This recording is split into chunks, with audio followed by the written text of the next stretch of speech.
It may look like a dump, but this is an elementary school, Buckeye Woodland in Cleveland, closed 4 years ago. This book is called Writing and Grammar. This is not outdated, and they would have all the classes around. Home inspector and history buff Marco Vogt took us on a tour of forgotten school treasures, frozen in time, easily accessed through an unlocked door. Look at these are beautiful books. They're color books, just hundreds of them.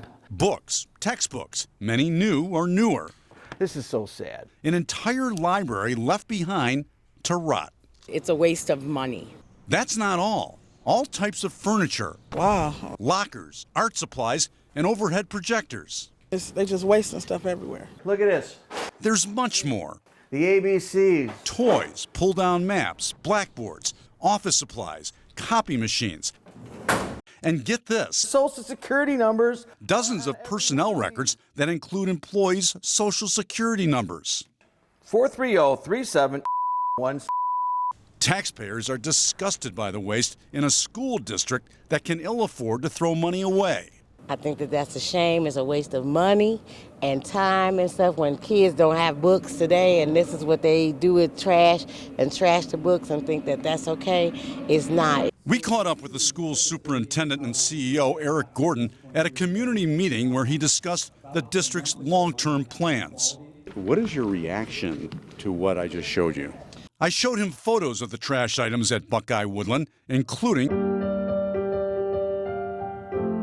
a piano. Well, that's not how a school is supposed to be closed or mothballed, and so that's absolutely unacceptable. Marco, the inspector, says this is not an isolated case.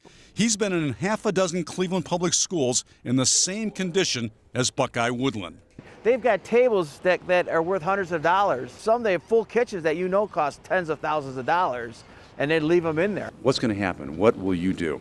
Well, this is the first that I've been made aware of it. You brought it to me, so I will go and see what is salvageable. How do we make sure the building is resecured and that it gets cleaned up appropriately? On the day we broke the news to the school CEO, he ordered staff to secure the Buckeye Woodland School. They installed a piece of plywood on the unlocked door. Now you tell me, is this building secure? Once again, gaining access was child's play. You're shaking your head. Councilman Brian Casey was at the same community meeting as Gordon, so we showed him the Buckeye Woodland photos too. It's deplorable. I mean, no school, whether it's open or closed, should be in this condition. Would it be hard for you as a taxpayer to support another levy after seeing something like this? Yes, because that means that you're just taking my money and throwing it to the wind. The school CEO says, give him a chance to make things right. Thank you for bringing it to my attention because I can't solve a problem I don't know exists. Buckeye Woodland is one of 16 schools that have been boarded up. School staff responded immediately to our investigation and found usable equipment in 4 additional schools. An internal investigation is now underway to identify those responsible and to review procedures for shutting down a building. I'm the investigator, Tom Meyer. Anthony Costello was about to retire when the truck he was driving suddenly crashed on I-90, killing him. The family learned the vehicle was too dangerous to drive. Daughter Joanna. There's no excuse for a vehicle like that to be on the road. A crash reconstructionist found the truck blew a tire which was badly worn. And he said the front axle was in such horrible shape it flew off during the crash. It had so many maintenance issues to begin with that no, it should not have been on the road. Andy Young is a truck safety expert who drives his own 18-wheeler. He's also an attorney who represents the Costello family. He blames Anthony's death on a poorly maintained truck with serious safety violations. It was definitely something that was sudden, unexpected, and preventable. The Costellos sued and won a $2.5 million judgment, but the family says they have yet to collect a dime.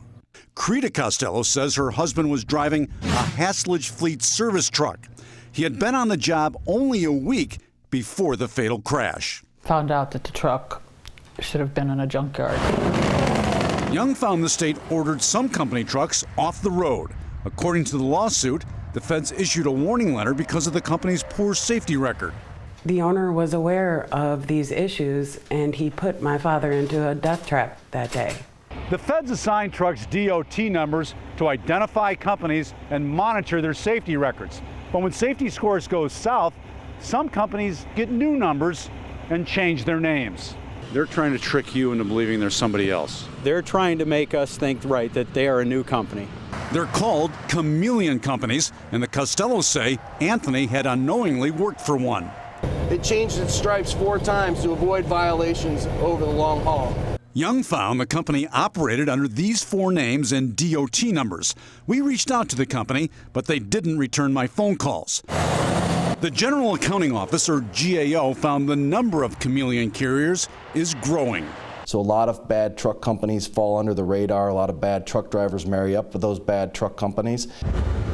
The GAO also found that 18% of these chameleon companies were involved in severe crashes. That's 3 times as many as companies that don't change their identity. It's not that the state isn't doing its job. Okay, tap your brake. There are just too many trucks. Hit your high beams. And too few inspectors. But spend a day with them. Rat your horn. I think you got more than that on there. And you'll find 18-wheelers with brakes that don't work. It's got a flat tire. Flat tires. In need of replacement. All right, stop there, stop. Trucks that are thousands of pounds overweight. It's the pitman arm's loose. And parts that control steering broken. What do you think of that? I think I need to be getting that fixed right away. They're only able to inspect about 4% of all trucks on the road. So you're going to red tag this truck? Yep. Last year, 87,000 inspections in Ohio. But it's going to get put out of service for sure. Too dangerous to be on the road. Correct. Incredibly, more than 18,000 of those trucks were taken out of service. That's 1 out of every 5, 21% ordered off the road. Okay. Creta Costello knows the truck her husband was driving that tragic day also should have been yanked from service. Dreams of enjoying retirement together now shattered. She has to spend the rest of her life without him, and now she's alone. Federal regulators believe they're making it harder for trucking companies to change their identities for the purpose of hiding violations. Companies are now subject to tougher regulations and more sophisticated technology when applying for DOT numbers. I'm the investigator, Tom Meyer. Kids having a blast at an indoor trampoline park. In the blink of an eye, one young boy lands awkwardly, twisting his leg. Much like what happened to Roman Quartet of Aurora during a visit to Zip City in Streetsboro. I would play dodgeball. A kid's game that was supposed to be fun turned into a devastating day for the 6-year-old. He jumped on a ball. As he jumped up, a ball went underneath his feet, and he jumped on it, and that's what kind of gave way, and then he fell into something and cracked his leg. Roman went from flying around to being confined in a wheelchair with a broken leg. His mom, critical of staff supervision. There's all ages mixed together. And their response to her son's injury. He couldn't move his leg, and I mean, people just didn't care. It was very insensitive. EMS squads are well aware of injuries at these recreational facilities. We obtained some 911 calls from Sky Zones in Westlake and Highland Heights. She broke her leg. She thinks she popped her knee out of socket. Her nose is uncontrollably bleeding and she's throwing up. It's important to note most visitors to these theme parks walk away in one piece. But experts warn the number of serious injuries has jumped. Can you lift your leg up? Dr. Susanna Briskin examines patients with trampoline-related injuries every week at university hospitals. This patient, however, tore an ACL during a volleyball game. We have seen instances nationally of people who've been paralyzed due to trampoline injuries, as well as death. At least 6 people have died since 2012. Dr. Briskin found injuries are often caused by flipping and landing on your head. Also, colliding with bigger kids, bouncing between trampolines with steel cables under padding. With trampoline injuries, approximately 1 in 200 will result in permanent neurologic injury of some sort or another. Emergency room visits for injuries at indoor trampoline parks have skyrocketed. One study shows they went from 581 to nearly 7,000 in 4 years, an increase of over 1,000%. Trampoline parks require customers to sign waivers designed to protect the company.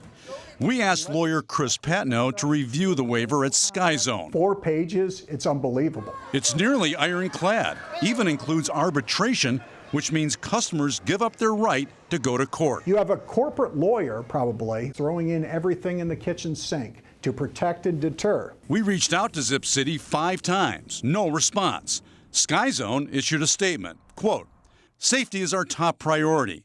We invest in best-in-class equipment and educate guests about safety by posting important rules. Court monitors help enforce those rules." At the end of the day, they're making a profit off of kids. A father we'll call John asked that we not show his face. He saw 3 children, including 2 of his own, suffer broken bones and severe ankle sprains at the Boston Heights Sky Zone. I just think it's dangerous. Indoor trampoline parks are largely unregulated. Only 8 states have mandatory standards. Ohio is not among them. I'm the investigator, Tom Meyer.